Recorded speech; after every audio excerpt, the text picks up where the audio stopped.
ইব্রাহিম বিন Adham রহমাতুল্লাহি আলাইহি অনেক বড় একজন বাদশাহ ছিলেন, ওলিও ছিলেন। তিনি বাইতুল মুকাদ্দাসে দাঁড়ায় দাঁড়ায় নামাজ আদায় করতেছে।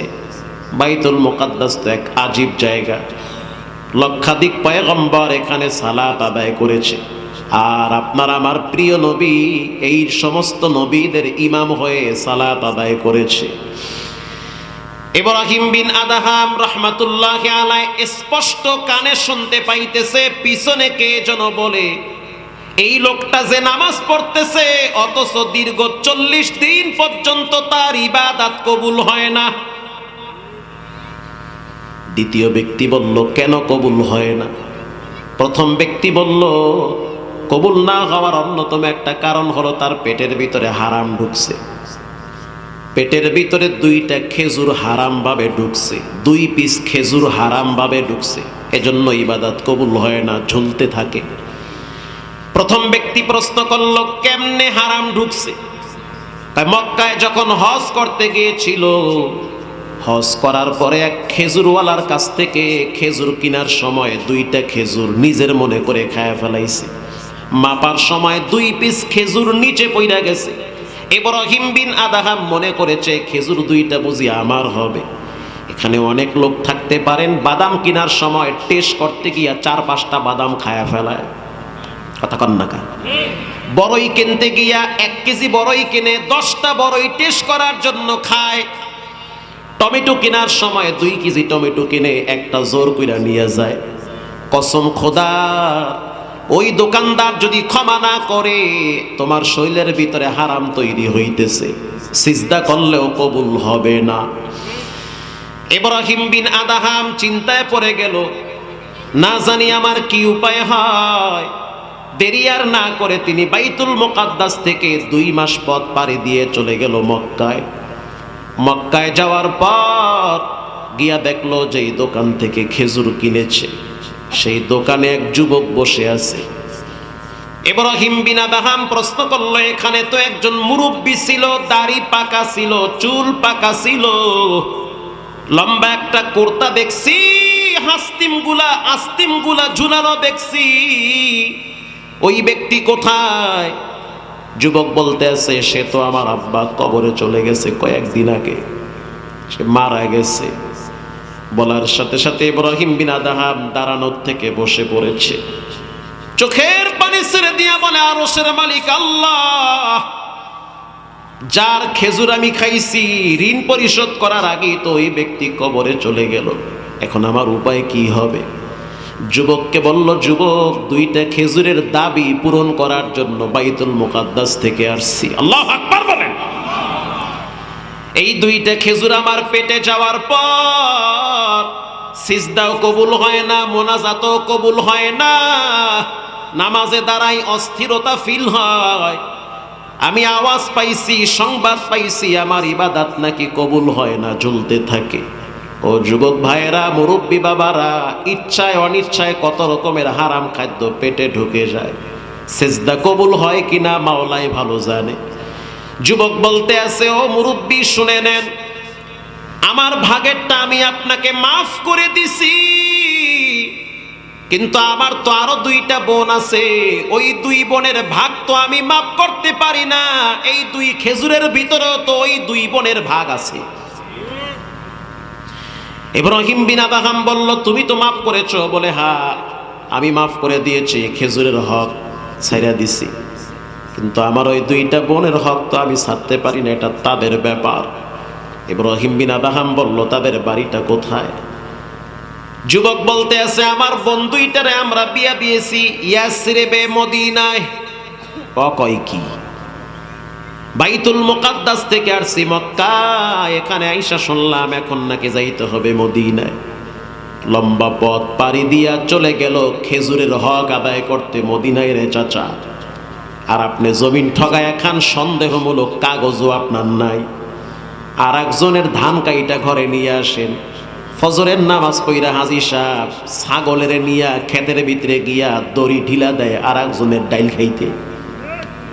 আসতে বলবেন না, জোরে বলেন। ওরে বোম্বাই হাজি রে, পাক্কা হাজি, 13 বার হজ করছে, বোম্বাস্টিং মার্কা হাজি। নিজে হারাম খায় খায়, ছাগলটারও হারাম খাওয়ায়, গরু ছাইরা দিচ্ছে। আপনার গরু না ছাড়ছেন কামনে, আর একজনের ক্ষেত ছাপা করছে, কোনো হুঁশ নাই, লড়েনও না, আবার মসজিদে গিয়ে এখন সুবহানাল্লাহ কেমন মুসলমান? হারাম খাইয়ে বইয়ে রয়েছে, গরুরও হারাম খাওয়ায়, নিজেও হারাম খায়, মাইয়া পোলাও হারাম খোর বানাইতেছে। ইব্রাহিম বিন আদহাম চলে গেল সেই মদিনায়, ঠিকানা নিয়ে মেয়েদের বাড়িতে চলে গেল। বাড়ির দরওয়াজার সামনে দাঁড়াইয়া বলতে আছে, ঘরের ভিতরে কেউ কি আছেন? ভিতর থেকে সুদর্শন এক যুবক সামনে আসছে। কে আপনি? আপনার বাড়ি কোথায়? বলে আমি আসছি অনেক দূর থেকে, মক্কার দুইটা মেয়েকে মদিনায় বিবাহ দেওয়া হয়েছে। বাবাই খেজুরের ব্যবসায়ী, এখন ভাই খেজুরের দোকানদারি করে। যুবক বলতেছে, যেই লোকটাকে দেখছেন দোকানদারি করে, সে আমার সুমন্দি হয়, তার মানে আমার ঘরে যেই মেয়েটা আছে সে আমার স্ত্রী। আল্লাহু আকবার। আমি খেজুরের ঋণ পরিশোধ করতে আসছি। বলার সাথে সাথে যুবক বলতে আছে, এটা তো আমি মাফ করলে হবে না, আমার শ্বশুরের মেয়ে, তার কাছে গিয়া পারমিশন নেওয়া লাগবে। ভিতরে গিয়া বলতে আছে, বাইতুল মুকাদ্দাস থেকে মক্কায় গেছে, সেখান থেকে মদিনায় আসছে 2 পিস খেজুরের ঋণ পরিশোধ করার জন্য।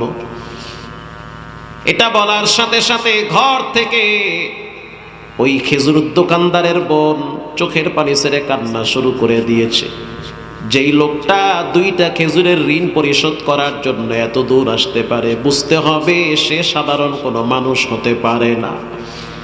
নিঃসন্দেহে সে খাঁটি আল্লাহর ওলি।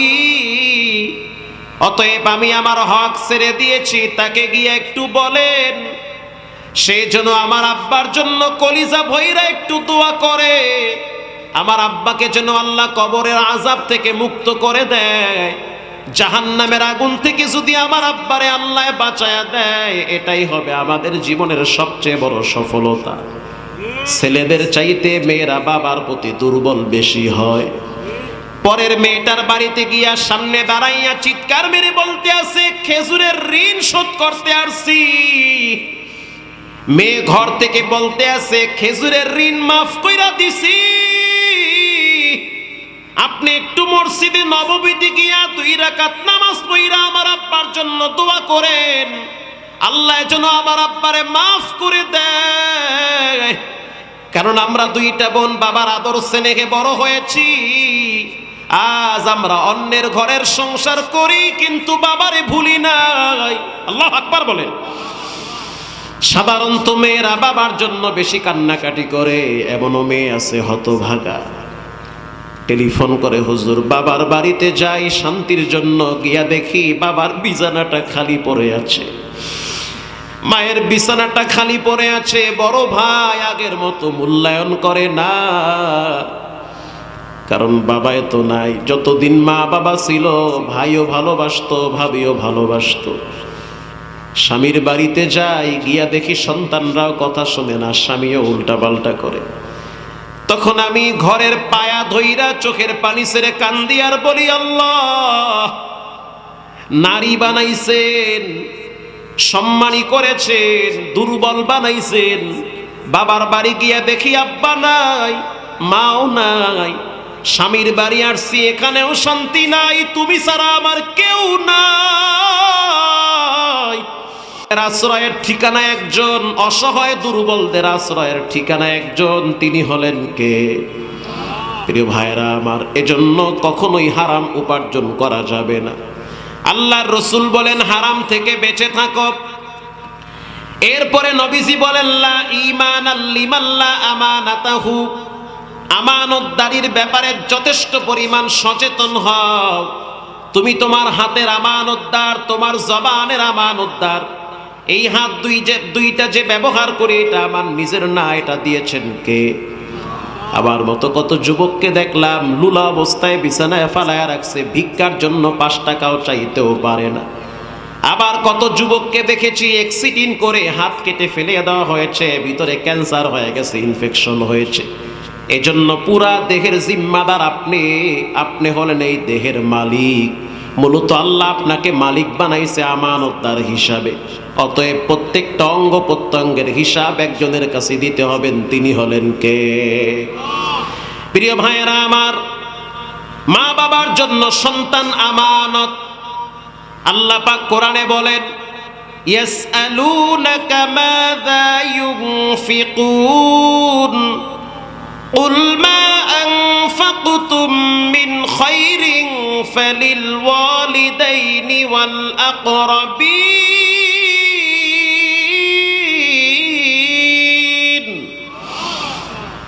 কিছু মানুষ নবীর কাছে এসে প্রশ্ন করে, নবীজি টাকা পয়সা নতুন হয়েছে, কোথায় ব্যয় করব? যেমন খেজুর গাছ লাগাইছে, খেজুর ফল ধরেছে, অনেক টাকা পেয়েছি, কোথায় খরচ করব? আর একজন যুবক এসে বলল, আল্লাহর হাবিব, অন্যের বাড়িতে কাম করি, কসকসা নোট পাই, যুগের ভাষা, মানে নতুন উপার্জন শুরু করেছি, কোথায় ব্যয় করব? টাকা পয়সা কই খরচ করব? আল্লাহ বলে, নবী আপনি জানায় দেন, কুল মা আনফাকতুম মিন খায়রিন ফালিল ওয়ালিদাইনি ওয়াল আকরাবিন। টাকা পয়সা ব্যয় করার মাধ্যম হলো মা আর বাবা।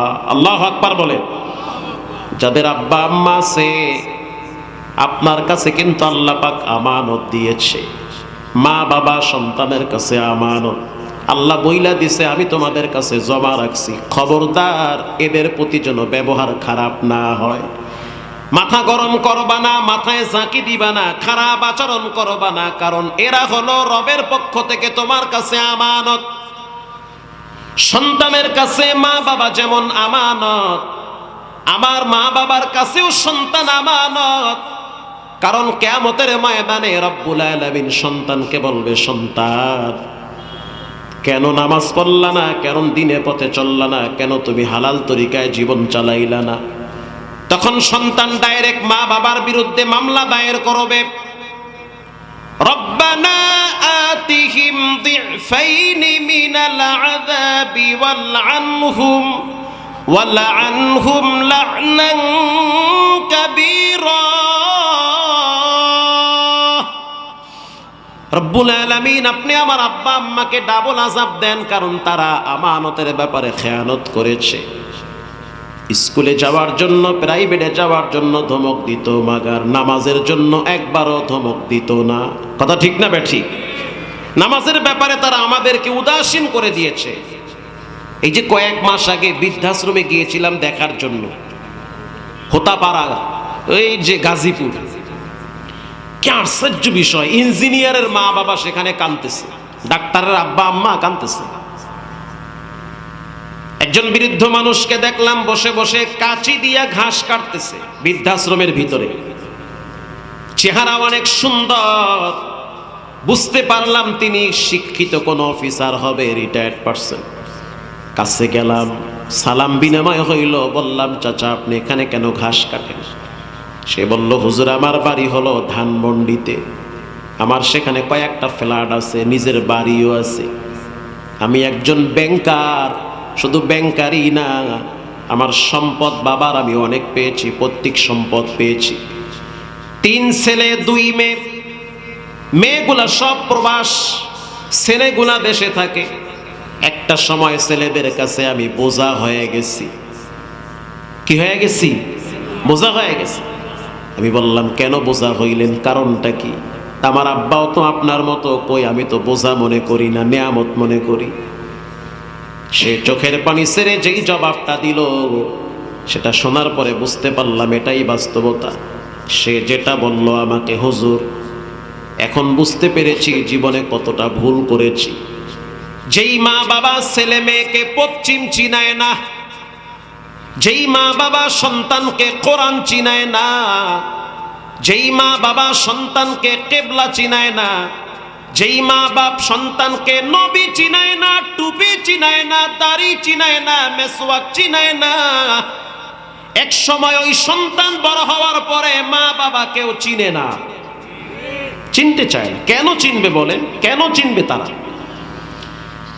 জীবনের সবচেয়ে বড় ব্যর্থতা হলো ছেলে মেয়েদেরকে কোচিং এর জন্য যেই পরিমাণ শাসন করেছি, এর অর্ধেক যদি নামাজের জন্য শাসন করতাম, তাহলে ছেলে মেয়েরা এতটা উশৃঙ্খল হতো না। এবার সে অকপটে বলেই ফেললো যে সন্তান তো আল্লাহ আমাকে আমানত দিয়েছে, আমি খেয়ানত করছি। খেয়ানত করার কারণে এবার আমার উপরে এই বিপদ চলে আসছে। এজন্য সন্তান আল্লাহর পক্ষ থেকে আমানত, এগুলার ব্যাপারে খেয়ানতদারি হইলে জবাব দিতে হবে একজনের কাছে, তিনি হলেন কে? মুগদা জুমা বরাই কামা তাদিনু তুদানু, যেমন কর্ম তেমন ফল। মুগদা মেডিকেলের পিছনে একটা মাদ্রাসা আছে, মারকাজুল ফুরকান, ভিআইপি শাখা, ছাত্রদের রুমেও এসি ফিট করা। একদিন মাদ্রাসার শিক্ষকের কাছে গার্জিয়ান কমপ্লেইন দিল যে আমার বাচ্চা আমারে লাঠি দিয়া মারে। কই কি? আমার সন্তান আমাকে লাঠি দিয়ে আঘাত করে। বয়স কত? মাত্র 7 বছর। 7 বছরের ছোট্ট বাচ্চা আমি মাকে মারে। শুধু তাই না, যদি বাপ ধমক দেয় তখন মোবাইল দিয়া বাবার মাথায় আঘাত করতে চায়। চিন্তায় পড়ে গেল প্রিন্সিপাল সাহেব, কি করা যায়? কেন এমনটা হয়? কারণটা কি? আমাদেরও তো সন্তান আছে, একটা ধমক দিলে চুপচাপ থাকে, পায়খানা করে দেয়। কথা কন না কা? এ তো দেখি উল্টায় রিয়াকশন শুরু হয়েছে। প্রিন্সিপাল সাহেব বলল, ঠিক আছে আমি দেখতেছি, জানগা আপনারা। ছোট্ট বাচ্চাকে প্রিন্সিপাল সাহেব ডাইকা বলতে আছে, ও সন্তান কাছে আসো। কাছে নিয়ে আসছে, চকলেট দিল, আইসক্রিম দিল, খাও। খাইলো, ভালোবাসা দিল। এবার বলল, বাবা তুমি কি তোমার মাকে মারো? বলে, হ্যাঁ মারি। কেন মারো? ভাল লাগে আমার। কয় কি? বড় লোকের পোলা, পয়সা, আমার ভালো লাগে, আমি খুব টাউট ফিল করি। তাই সুবহানাল্লাহ। কয় কি? তুমি তোমার আব্বারে মারো? বলে, মা হ্যাঁ মারি। কেন মারো? বলে, আব্বাই আমারে ধমক দেয়, এজন্য আমার মেজাজ গরম হয়ে যায়। তোমার ওস্তাদ তো মাঝে মাঝে তোমারে ধমক দেয়, বেতের বাড়ি দেয়, তখন তো রাগ করো না।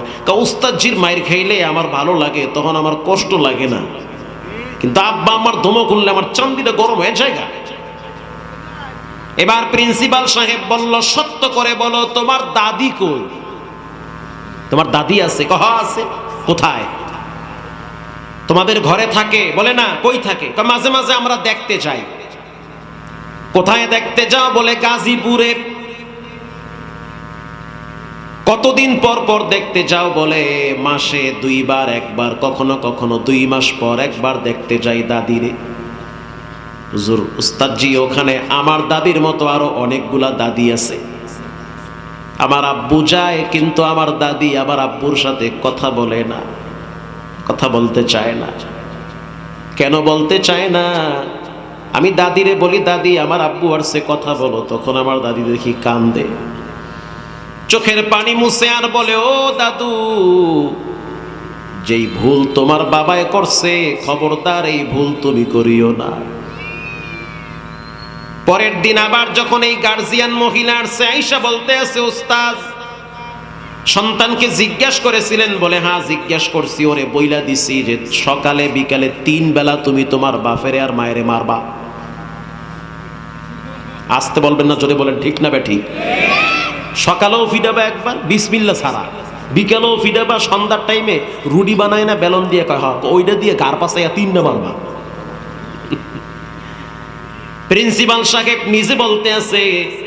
এটা বলার পরে মহিলার মেজাজ গরম হয়ে গেছে। আপনি কি শুরু করছেন? ফাইজলামি, পোলাপানগুলোর আপনি জঙ্গি বানাইতেছেন। এই সন্তানের বাপ যদি মাকে বৃদ্ধাশ্রমে রেখে আসে, আর এই সন্তান বড় হওয়ার পরে মা বাবাকে যদি আঘাত করে, তাহলে এটা মা বাবার হাতের পাওনা। কথা কন না কা? কারণ ওর বাবা তো ওর মায়ের বৃদ্ধাশ্রমে রাইখে আসছে, আর এই সন্তান বড় হওয়ার পরে আপনার যে বৃদ্ধাশ্রমে রাখবে না, এটারও বা গ্যারান্টি কি? এজন্য মা বাবা হলো আমানত, তাদের ব্যাপারে খেয়ানতদারি করা যাবে না। রাসূল বলেন, 4টা গুণ যার ভিতরে থাকবে, পৃথিবীর সবকিছু হারাইলেও সে তার রবকে হারাবে না। 1 নম্বরে আমানতদারি, লা ঈমানা লিমান লা আমানাতাহু। 1 নম্বরে আমানতদার। 2 নম্বরে হিফজু আমানাত ওয়া সিদকু হাদিসিন, সত্য কথা বলা, সত্য সাক্ষী দেওয়া, নয় ছয় না করা, চেহারা দেখা সত্যকে গোপন করা যাবে না, সত্যই বলতে হবে। 3 নম্বরে ওয়া হুসনু খালিকাতিন, চরিত্রটাকে সুন্দর করা লাগবে। 4 নম্বরে ওয়া ইফাতু ফি তাবাতিন, নবীজি বলেন তুমি হালাল খাও। এই 4টা গুণ যদি তোমার ভিতরে থাকে লিখে নাও। পৃথিবীর সবাই যদি তোমার থেকে দূরে চলে যায়, তোমার রব তোমার থেকে দূরে যাবে না, তোমার সাথেই সে থাকবে। প্রিয় ভাইরা আমার, যারা আমানতের মাল খেয়ানত করে তাদের কবরে শাস্তি হয়।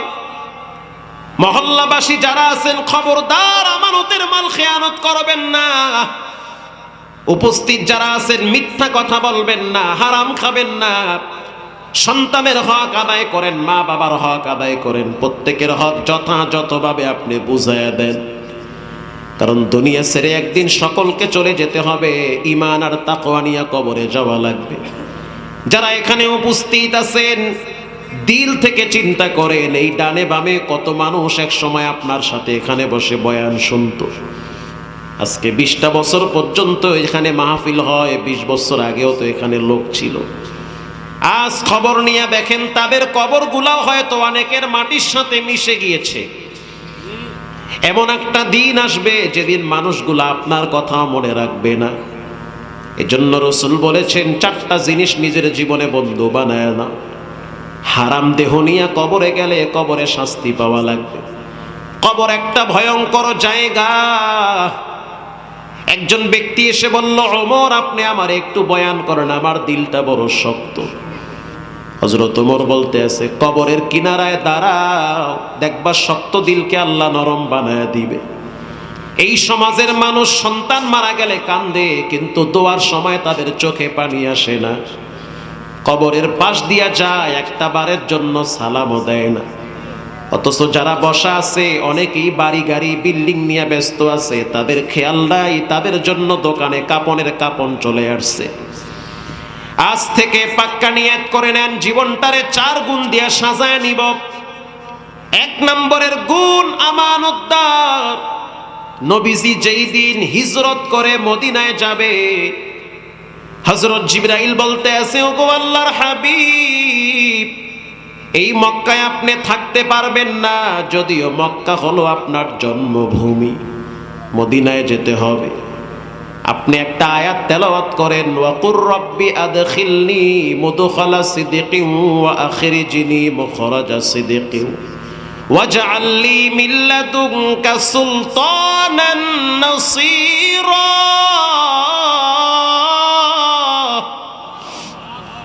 এই আয়াত তেলাওয়াত করার পরে হযরত জিবরাইল বলতে আছে, হুজুর আপনার বাড়িটার চতুর্দিকে কিন্তু বেঈমানেরা ঘেরাও করে ফেলাইছে। আপনি আলীকে দায়িত্ব দিয়া আবু বকরকে সাথে নিয়ে মদিনার পথে সফর শুরু করে দেন।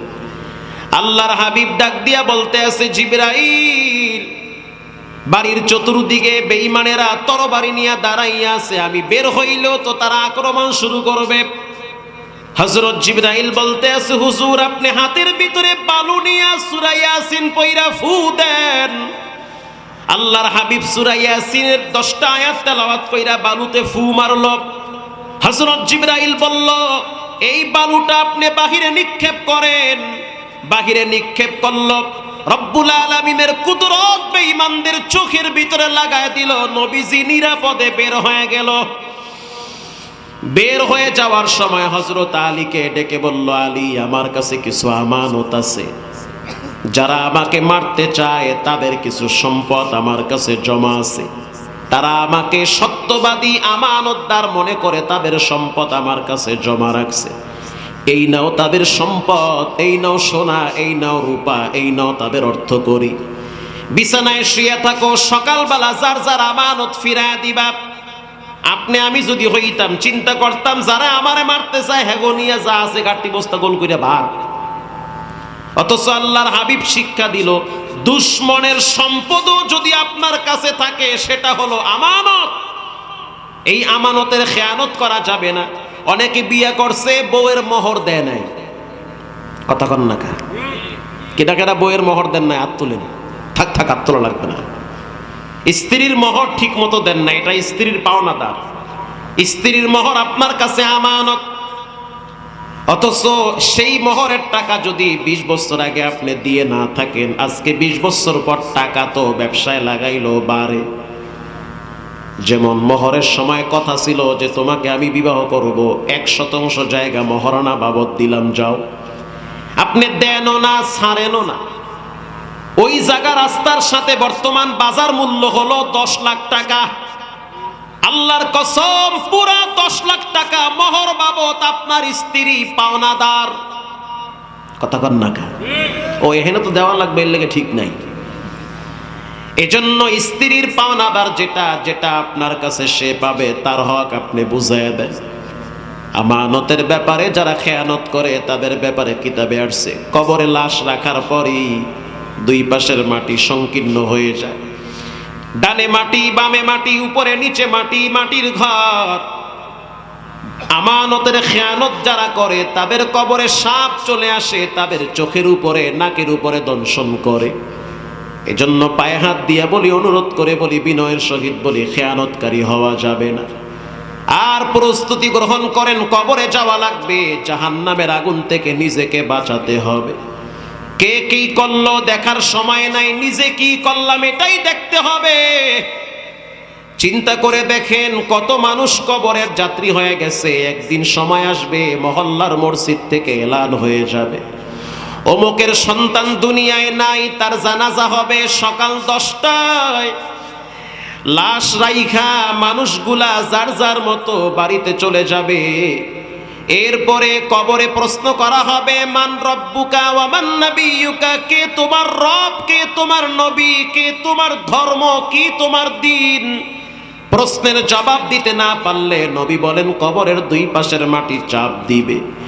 আল্লাহর হাবিব 2টা হাত উঁচা করে বলেন, একটা হাত আর একটা হাতের ভিতরে ঢুকা দিয়ে বলেন, এই যে দেখছো কিভাবে ঢুইকা গেছি। কেউ যদি হারাম খাইয়া কবরে যায়, নবী বলেন কবরের মাটি এমন জোরে চাপ মারবে, পাজরের হাড্ডি ভেঙ্গে চুরমার হয়ে যাবে। ওই কবরের আযাবের চিৎকার পশু পাখি শুনতে পায়। মানুষ যদি শুনতো, ব্যবসা করা লাগতো না, পাগল হয়ে জংলায় যাওয়া লাগতো। এজন্য অনুরোধ করে বলি, হারাম ছেড়ে দেন, মুনাফিকি ছেড়ে দেন, হালাল ভাবে নিজের জীবনটারে চালায় নেন। 4 গুণওয়ালা ব্যক্তির মর্যাদা আল্লাহর কাছে সবচেয়ে বেশি। 1 নম্বরে আমানতদার, 2 নম্বরে সত্যবাদী, 3 নম্বরে চরিত্রবান ব্যক্তি, 4 নম্বরে হালাল খাবার খাওয়া। এই 4টা গুণ যার ভিতরে থাকবে তার মর্যাদা বাড়ায় দিবে একজন, তিনি হলেন কে? বিখ্যাত এক বুজুর্গের নাম হলো বাইজিদ বুস্তামি রহমতুল্লাহি আলাইহি। ইন্তেকালের পর আহমদ ইবনে আব্দুল্লাহ স্বপ্নে তাকে দেখলো, চেহারা অনেক সুন্দর। স্বপ্ন তো স্বপ্নই, ব্যক্তি যেমন হয় তার স্বপ্ন তেমন হয়। ব্যক্তি যদি দিনদার হয়, নেককার হয়, স্বপ্নগুলাও সুন্দর হয়। স্বপ্ন সুন্দর হয়। নামাজিওয়ালা মানুষ ভালো স্বপ্ন দেখে, দিনদার পরেশগার খুব সুন্দর সুন্দর স্বপ্ন দেখে। আহমদ ইবনে আব্দুল্লাহ প্রশ্ন করলো, বাইজিদ আপনি না সুলতানুল আরিফিন? দুনিয়ার মানুষ জানতো আপনি আল্লাহর ওলি।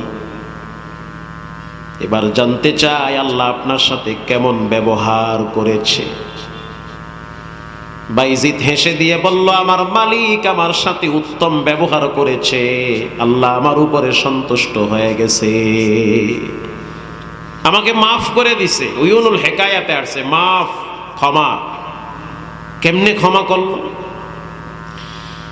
আল্লাহ আমাকে প্রশ্ন করলো, বাইজিদ আমার সামনে কি আমল নিয়ে আসছে? আমি তখন বললাম, রব্বুল আলামিন, আমি আপনার সামনে ঈমান নিয়ে আসছি। আল্লাহু আকবার বলেন। আমানতু বিল্লাহ, আমি আপনার উপরে ঈমান আনছি। আমি সমস্ত নবীদের উপরে ঈমান আনছি, কিতাবের উপরে ঈমান আনছি, ফেরেশতাদের উপরে ঈমান আনছি। এরপরে ওয়াল কাদরি খাইরিহি ওয়া শাররিহি মিনাল্লাহি তাআলা, ভালো মন্দ করার মালিক কে? আল্লাহ তাআলা। আল্লাহ বলে বাইজিদ, দুধ খাওয়ার কারণে একদিন তোমার পেটে ট্রাবল দেখা দিয়েছিল, মনে কি পড়ে? বলে হ্যাঁ মনে পড়ে। একদিন গরম দুধ খাওয়ার পর সারা রাত আমি ঘুমাইতে পারি নাই, আমার পেট খারাপ হয়ে গেছে। বাইজিদ, সেদিন তুমি কি বলেছিলে? রব্বুল আলামিন, আমি বলেছিলাম যে দুধ খাওয়ার কারণে আমার পেট খারাপ হয়ে গেছে। আল্লাহ বলে বাইজিদ, দুধের তো কোনো পাওয়ার নাই, কোনো শক্তি নাই। অনেক মানুষ বিষ খায়, তারপরও তো আমি আল্লাহ মারি না। কথা কন না কা? তুমি কেমনে বললা দুধ খাওয়ার কারণে আমার পেটে ট্রাবল দেখা দিয়েছে? বলা উচিত ছিল যে আমার তকদিরে পেট খারাপ ছিল, তো খারাপ হইছে, রব চাইছে, খারাপ হয়ে গেছে। কথা কন না কা? কিন্তু তুমি তো সেটা বলো নাই, তুমি তো সেটা বলো নাই। বাইজিদ বলে, রব্বুল আলামিন, আজকে আমার কি উপায় হবে? আল্লাহ বলে, বাইজিদ, একটা আমল আমার কাছে গোপন আছে, যেটার ব্যাপারে তোমার এখনো ধারণা নাই, ভুলে গিয়েছো। একদিন রাত্রিবেলা একটা বিড়াল বৃষ্টিতে ভিজতে ভিজতে ক্লান্ত শরীর নিয়ে অনেক মানুষের দরওয়াজায় নক দিয়েছিল, কেউ দরওয়াজা খুলে নাই। বৃষ্টির কারণে শরীর দুর্বল হয়ে গেছে, প্রচন্ড শীতের কারণে বিড়ালটা কষ্ট পাইতেছে। অনেকের দরওয়াজায় গিয়া নক করেছে, কেউ দরওয়াজা খুলে নাই। ও বাইজিদ, ওই বিড়ালটা তোমার দরওয়াজায় গিয়া মাথা দিয়া টাক মারছে। তুমি চিন্তা করলা, এই বিড়ালের মালিক যেই আল্লাহ, আমি বাইজিদের মালিকও তো সেই আল্লাহ। বিড়ালটারে ভালোবাসা দরজা খুইলা দিয়া ভিতরে আসার সুযোগ করে দিয়েছ। এরপরে বিড়ালের শরীরের পানিগুলা নিজের পোশাক দিয়া পরিষ্কার করে দিয়েছ। শুধু তাই না, এই বিড়ালটারে তোমার বিছানার পাশে ঘুম পাড়াইছো। শুধু তাই না, এই বিড়ালটারে দুধ পান করাইয়া কম্বলের পাশে শোয়ায় রাখছো। এই বিড়ালটা আমার দরবারে দোয়া করেছে, রব্বুল আলামিন, বাইজিদ যেদিন মুসিবতে পড়বে সেদিন যেন তোমার দয়া তার মাথার উপরে থাকে।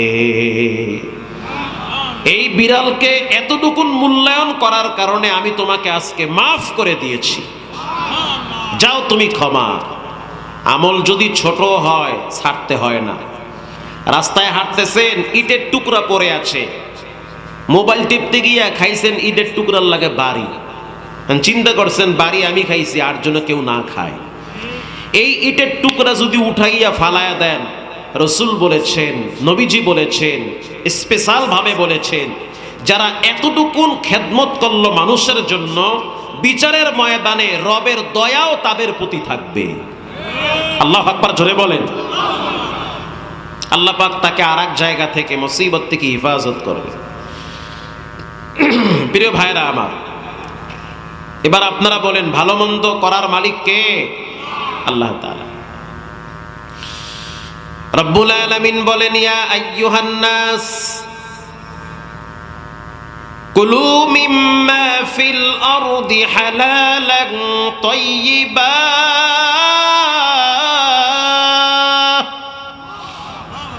আল্লাহ বলেন, হে পৃথিবীর মানব সকল, তোমরা হালাল খাবার খাও, হালাল খাও, হারাম খাইও না। লা ইয়াদখুলুল জান্নাতা জাসাদুন গুযিয়া বিল হারাম। যেই হারাম দ্বারা শরীর লালন পালন হবে, ওটা আল্লাহর জান্নাতে যাবে না। আজ আমাদের রক্ত হারাম, পোশাক হারাম, অনেক সময় চামড়াও হারাম হয়ে যায়। ব্যবসা করে, মিথ্যা কথা বলে ব্যবসা করে, পয়সা হারাম। খাদ্যে ভেজাল দেয়, যা খায় সব হারাম। অন্য এক হাদিসে রাসূল বলেন, স্পেশাল ভাবে বলেন, স্পষ্ট ভাবে বলেন, দেখতহীন ভাবে বলেন, মানিশতারা সাউবা বিআশারাতি দারাহিম ওয়া ফীহি দিরহামুন হারাম। কেউ যদি 10 টাকা দিয়ে একটা জামা বানায়, 10 দিরহাম, ধরেন 1000 টাকা, কয় হাজার?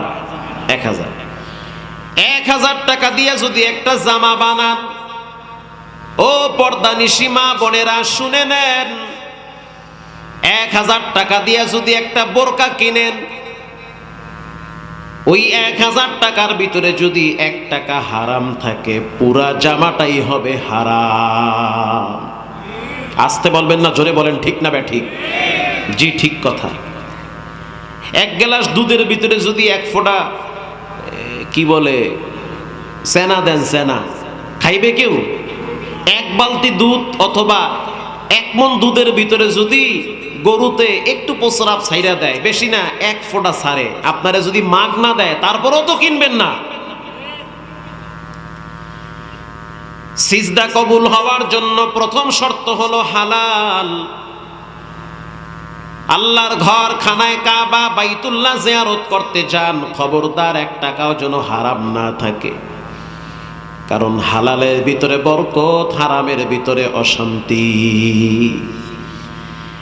একজন ব্যক্তি মিশর থেকে সফর করে এসে বাইতুল্লাহর সামনে ধুলা বালু নিয়ে দোয়া করে, খানায় কাবার সামনে দোয়া করতেছে, রব্বুল আলামিন আমাকে মাফ করে দেন, আমার শরীরটাকে ভালো রাখেন, আমার আব্বা আম্মাকে ক্ষমা করে দেন আল্লাহ।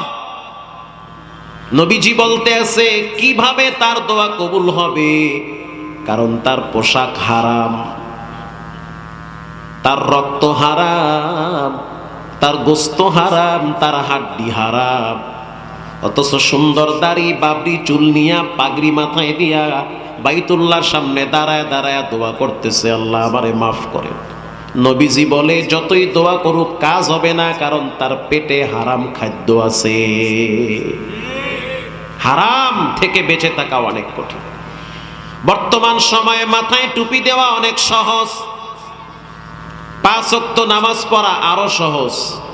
বর্তমানে নামাজ বেশি করে পড়েন যদি ডায়াবেটিস থেকে বাঁচতে চান।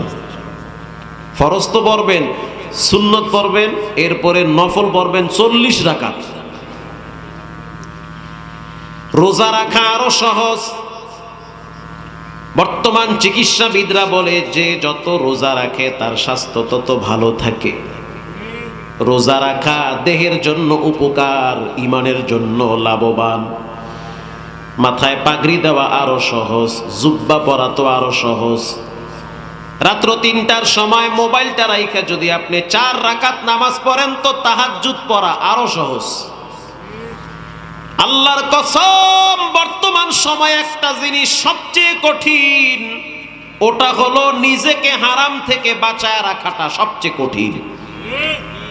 হারাম থেকে বেঁচে থাকা এটা কঠিন কাজ। এজন্য আল্লাহ কোরআনে বলেন, ইয়া আইয়ুহার রাসূল, ও নবী আপনিও হালাল খান। কি মনে হয় নবীরা কি হারাম খাইতে পারে?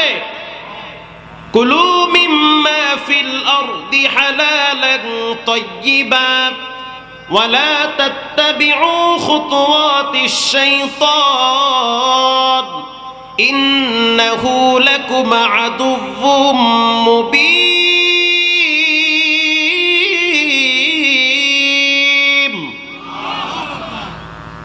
আল্লাহ বলেন পৃথিবীর মানুষ সবাই হালাল খাও, বিধর্মী তুমিও হালাল খাও। কত হিন্দু দেখছি ব্যবহার সুন্দর, বউ বাচ্চা নিয়ে ভালো আছে, কেমনে এত ভালো থাকেন? স্পষ্ট জবাব দেয়, হারাম খাই না, মানুষের সাথে নয় ছয় করি না, মিথ্যা বলি না। আল্লাহ তো এটা আগেই বলেছেন, হিন্দু তুমিও হালাল খাও। মাইয়া পোলা ভালো হইবে, কথা হনবে চাচা। আর আপনার মাইয়া পোলা বেশ কি মারে, কেন মারে? 1 হাত জায়গার জন্য জীবন দিয়ে দেয়, তারপরও জায়গা ছাড়ে না। জমির খুঁড়া দিয়ে ঠেলতে ঠেলতে মক্কা শরীফ যাবে, তারপরও ছাড়বে না।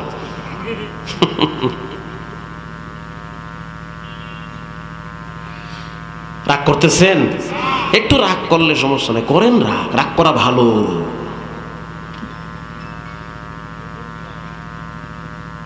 হাদিসে আসছে, নবীজি বলেন মানুষের বয়স যখন বাড়ে তখন 2টা আশা বাড়তে থাকে। আল হিরসু আলাল মাল ওয়াল হিরসু আলাল উমার।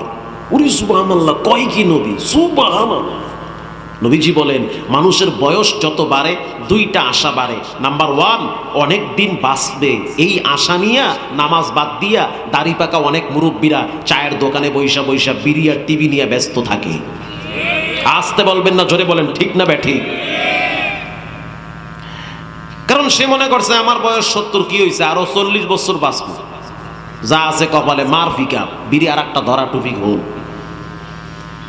আল্লাহর হাবিব বলেন, 2 নম্বরে অনেক সম্পদের মালিক হবে। এজন্য দেখবেন দানের ক্ষেত্রে মুরব্বীদের চেয়ে যুবকরা আগায়া থাকে। জি, আল্লাহর হাবিব তবুকের ময়দানে যুদ্ধের ঘোষণা দিয়েছে, একটা চাদর বিছায়া দিছে। আল্লাহু আকবার বলেন। চাদর বিছায়া দিছে, দাও যে যা পারো দাও। আবু বকর রাদিয়াল্লাহু তাআলা আনহু লবণের বাটি, পানির পেয়ালা, কয়েকটা চামচ, কয়েকটা বাটি সেই চাদরের উপরে ফালায়া রাখছে। হযরত ওমর মনে মনে হাসে আর চিন্তায় পড়ে, আজকে দেখবো আবু বকর কেমনে আমলের দিক থেকে আগায়া থাকে। আবু বকর অনেক স্বর্ণ মুদ্রাই না নবীর সামনে পেশ করেছে। হযরত আলী সে তার সাধ্য অনুযায়ী দান করেছে।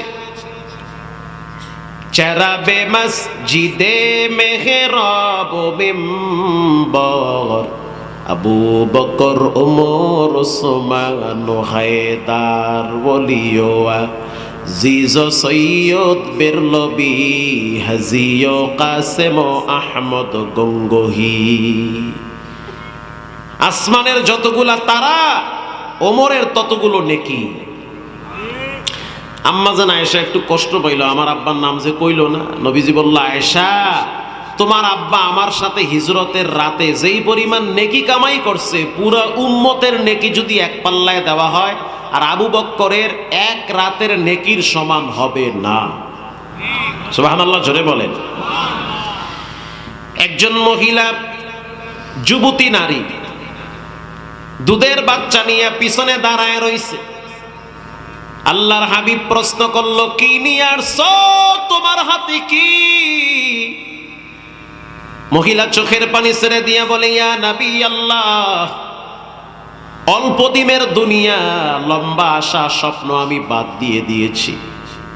আমার সম্পদ নাই, স্বামীও জিহাদের ময়দানে গিয়া শহীদ হয়ে গেছে। এই যে খাতায় পেঁচাইয়া আমার দুধের বাচ্চাটা নিয়ে আসছি, এই দুধের বাচ্চাটা আমি আপনাকে দান করলাম। সুবহানাল্লাহ। বাইতে গিয়া বইয়ের গলা জড়াই দিল, সুবহানাল্লাহ। আর আমার হাতের ফাইকটা 10 টাকা বাইরে না, 10 টাকা বাইরেতে গেল, এমন ডলা মারেন সিররা 3 টুকরা হয়। দুধের বাচ্চা নিয়ে দাঁড়ায় গেছে, হুজুর এই বাচ্চা নেন। আল্লাহর হাবিব বলল, দুধের বাচ্চা তো ঘোড়া চালাইতে পারবে না, তরবারি চালাইতে পারবে না, ঢাল হিসাবে ব্যবহারও করতে পারবে না। মহিলা চোখের পানি ছেড়ে দিয়ে বলে, ইয়া নবী আল্লাহ, আমি জানি বাচ্চা তরবারি চালাইতে পারবে না, ঘোড়া চালাইতে পারবে না, কিন্তু বেঈমানেরা যখন আপনাকে টার্গেট করে তীর মারবে, তখন আমার বাচ্চাটাকে ঢাল হিসাবে তীরের সামনে পেতে দিবে। আর আপনি আপনার মাইয়া পোলা নিয়ে কুলু কুলু করেন, বইয়া বইয়া পোলার লাগে পাবজি আর ফ্রি ফায়ার টিকটক খেলায়, বাফে বিড়ি টেনে হালায়, ওই পোলা আবার ওই বিড়ি বাফের সামনে লইয়া যায়, চলে এরকম। যখন বেঈমানেরা আপনাকে টার্গেট করে তীর মারবে, তখন আমার বাচ্চাটারে সামনে ধরবেন। বাল আহইয়াউ ওয়ালাকিন লা তাশউরুন।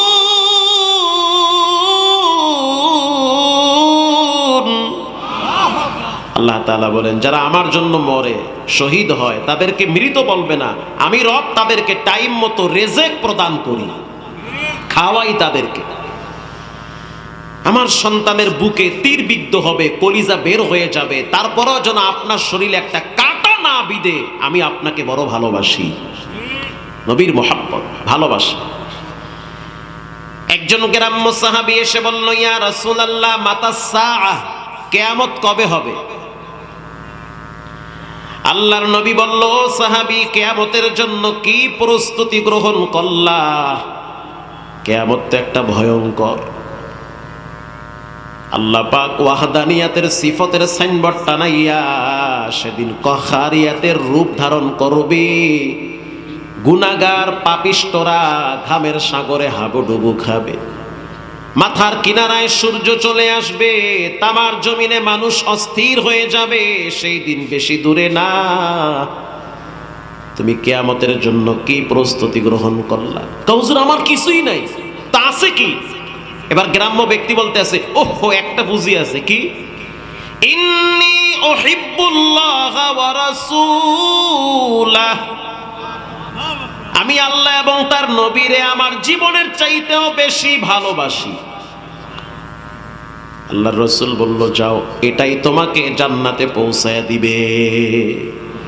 এই যে ভালোবাসো আল্লাহ এবং রাসূলকে, এই পুঁজিটাই তোমাকে জান্নাতে পৌঁছায় দিবে। প্রিয় ভাইয়েরা আমার, এজন্য হালাল খান।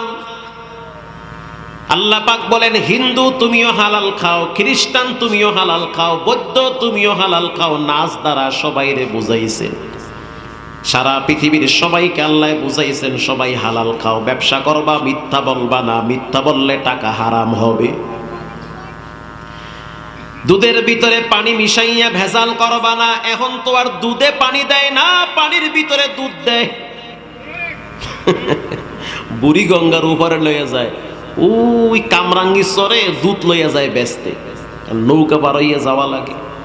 নৌকা যখন নদীর মাঝখানে গেছে, ড্রামের ভিতরে দুধ। এখন ওই দুধওয়ালা দেখলাম, ওরে সুবহানাল্লাহ, পাইলা ভৈরে ভৈরে ড্রামের মধ্যে পানি ঢালতে আছে। বুড়ি গঙ্গার স্পেশাল ভিআইপি পানি, মাম পানি, ওয়াটার। এই পানি নিয়ে ভৈরে ভৈরে ও পাল্লা এক নম্বর খাঁটির পিওর দুধ দেয়। কিছু আপনার ওই যে পাউডার মাউডার মিলাইয়া ঘন বানাইয়া কয় খাইবেন আর টাকা দেবেন। বলেন, এটা হালাল না হারাম? আরো জোরে বলেন। এই হারাম টাকা মাইয়ারে খাওয়ান, অবুঝ বাচ্চাটাকে হারাম খাওয়ান। এই সুদখোর, তোমার অবুঝ ছেলে মেয়ে তো কোনো অপরাধ করে নাই, অথচ তোমার সুদের টাকা তোমার স্ত্রী খায়, তোমার সন্তান খায়, ওদের তো কোনো পাপ নাই। সব পাপ তোমার।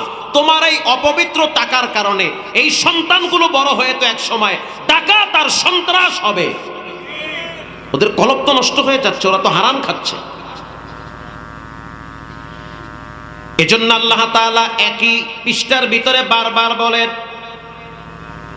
ইয়া আইয়ুহাল্লাযীনা আমানু কুলু মিন তাইয়্যিবাতি মা রাযাকনাকুম ওয়াশকুরু লিল্লাহি ইন কুনতুম ইয়্যাহু তা'বুদুন।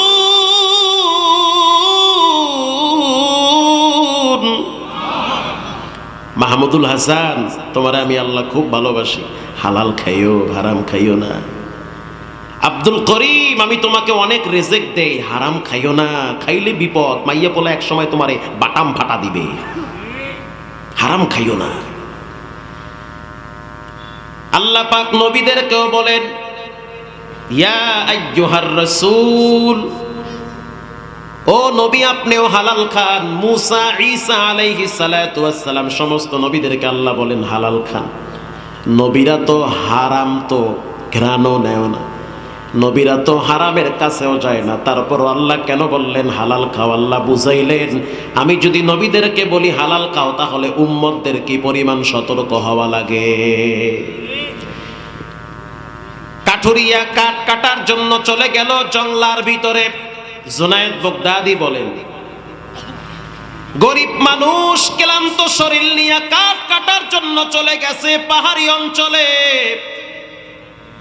কুড়াল দিয়া কাঠ কাইটা কাইটা হালাল পয়সা কামাই করে কাঠুরিয়া।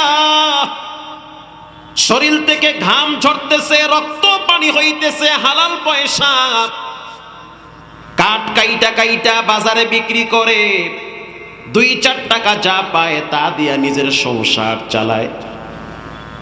একদিন ঘটনাক্রমে এই কাঠুরিয়া কাঠ কাইটা বাজারে বিক্রি কইরা জোহরের নামাজের টাইমে কুড়াল নিয়া বাড়িতে যাইতেছে। মসজিদের পাশ দিয়া বাড়ির রাস্তা, কি কষ্ট হয় আপনাদের? এত মোরামুরি করেন কা, কি সমস্যা কি আপনার?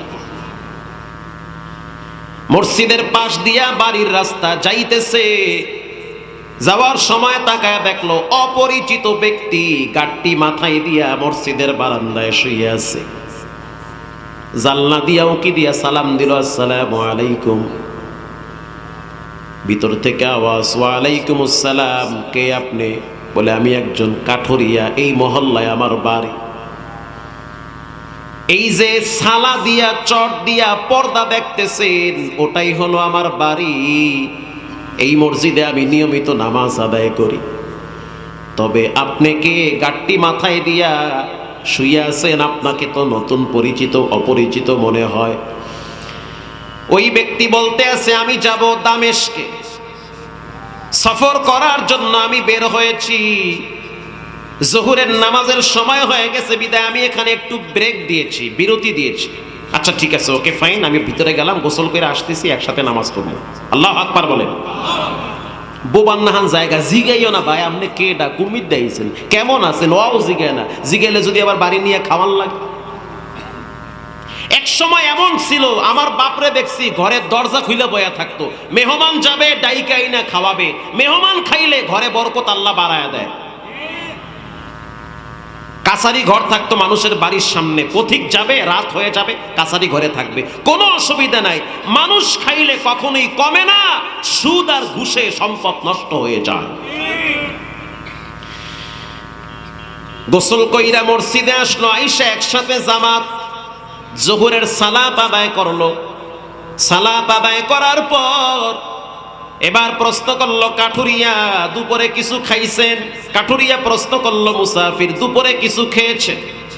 আমি তো মুসাফির মানুষ, কেমনে খাবো, কোথায় খাবো, না কিছু খাই নাই।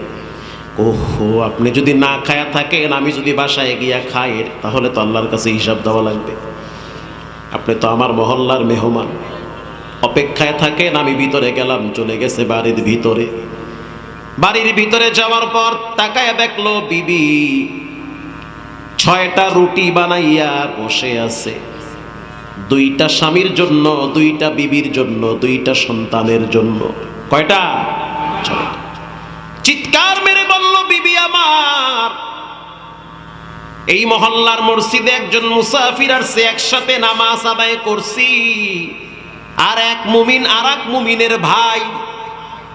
এই সমাজে অনেক মুসলমান আছে, এক মসজিদে নামাজ পড়ে, হিংসার কারণে একজন আর একজনের সালামটাও দেয় না।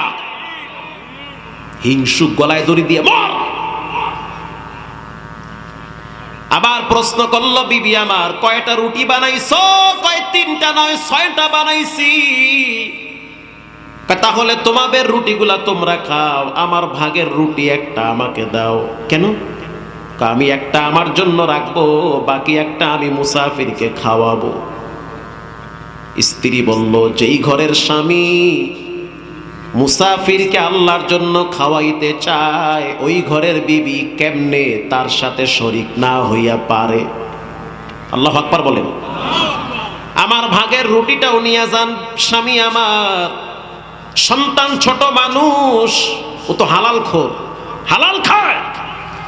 বাচ্চাটা বলতে আছে, আব্বু, যেই ঘরের বাপ নেক কাজ করার জন্য পাগল হয়ে যায়, যেই ঘরের মা মুসাফিরকে খাওয়ানোর জন্য নিজের ভাগের রুটি দিয়ে দেয়, ওই ঘরের সন্তান হইয়া কেমনে আমি 2টা রুটি খাই, পিছায়া থাকি?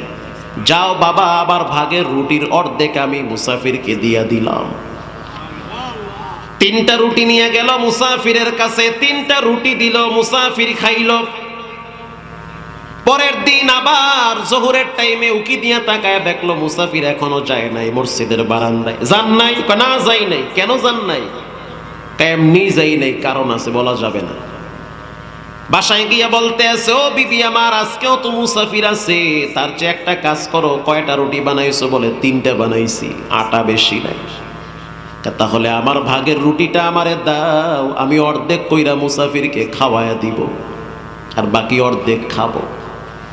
স্ত্রী বলতে আছে, ও স্বামী আমার, রাগ করিয়েন না, মনে কষ্ট নিয়েন না, খাইলেও দিন যায়, না খাইলেও দিন যায়। রব চাইলে তো বিলাই কুকুর বানাইতে পারত, মানুষ বানাইছে, অন্তত পক্ষে অর্ধেক রুটি হইল তো খাইতে পারবো। তার চেয়ে একটা কাজ করি, আমার ভাগের রুটি আপনার ভাগের রুটি, দুইটা রুটি দিয়ে দেই, আজকে দুইজনে পানি খেয়ে দিন রাত পার করে দিব। এটা আল্লাহর জন্য করি, রব যেন দেখে আমার বান্দা বান্দি আর একজনকে খাওয়ানোর জন্য না খায়াছিল। এটাই হতে পারে নাজাতের ফয়সালা। বাচ্চা যেহেতু ছোট, বাচ্চার ভাগের রুটি নেওয়া যাবে না, ওরে দিয়া দাও। বাবাই যখন দুইটা রুটি নিয়ে রওনা দিছে, সন্তান চিৎকার মেরে বলতে আছে, আব্বু তুই জমি তো নেক কাজে আগায়া গেলা, আমারে কেন পিছায় রাখলা?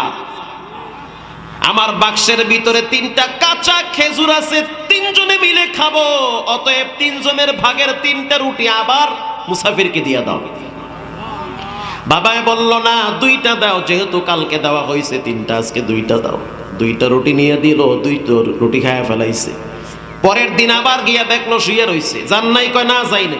আর এক মুসিবত, এ তো যায় না দেখি। এদিন খাওয়াইছি 6টা, আজ 3টা, আজ আবার শুয়ে রইছে। কেন যান না, কেন যান না? না বলা যাবে না। কাঠুরিয়া আব্দুল্লাহ বিন আব্বাস রাদিয়াল্লাহু তাআলা আনহুর নামের সাথে নাম মিলানো, আব্বাস। আব্বাস কাঠুরিয়া বলেন, আমি ঘরের ভিতরে ঢুকলাম, ঢুকার পরে মুসাফিরের হাতটা চেপে ধরলাম, হাত চাইপা ধইরা বলতে আছে, ও মুসাফির, সত্য করে বলো, প্রথম দিন তুমি যে রুটি খাইলা 3টা, তারপরও যাও নাই, দ্বিতীয় দিন যাও নাই, আজকেও যদি না যাও তাইলে কিন্তু আমার অবস্থা খারাপ হয়ে যাইবে। তুমি কেন যাও না? ঘরে তো আমার অবস্থা 12টা বেজে গেছে। কাঠুরিয়ার কথা শুই না মুসাফির চোখের পানি ছেড়ে দিয়া বলতে আছে, কাঠুরিয়া শুনে নাও, তোমার হাতটার দিকে তাকাইয়া বুঝতে পারছি, কুড়াল দিয়া গাছ কাটতে গিয়া, হালাল পয়সা কামাইতে গিয়া হাতের ভিতরে ফুসকা পরায় ফেলাইছো। আর এই হালাল উপার্জনের মাধ্যমে যে রুটি তৈরি করা হয়েছে, প্রথম দিন 3টা রুটি খাইয়া আমি বিশ্ব নবীরে 3বার স্বপ্নে দেখছি। দ্বিতীয় দিন আমি যখন 2টা রুটি খাইলাম, ওই দিন আমি আল্লাহর হাবিবকে 2বার স্বপ্নে দেখছি। তো যেই জায়গায় থাকলে নবীর স্বপ্নে দেখা যায়, মনটা চায় না সেই জায়গা ছেড়ে আমি অন্য জায়গায় যাব। এটা হালালের বরকত। বলেন কিসের বরকত? হালাল। এজন্য আল্লাহর হাবিব বলেন, আরবাউন ইযা কুন্না ফীকা ফালা আলাইকা মা ফাতাকা দুনিয়া হিফযু আমানাত। যার ভিতরে 4টা গুণ থাকবে, সে যদি পৃথিবীর কিছুই না পায়, অন্তত পক্ষে সে তার রবকে পাবে।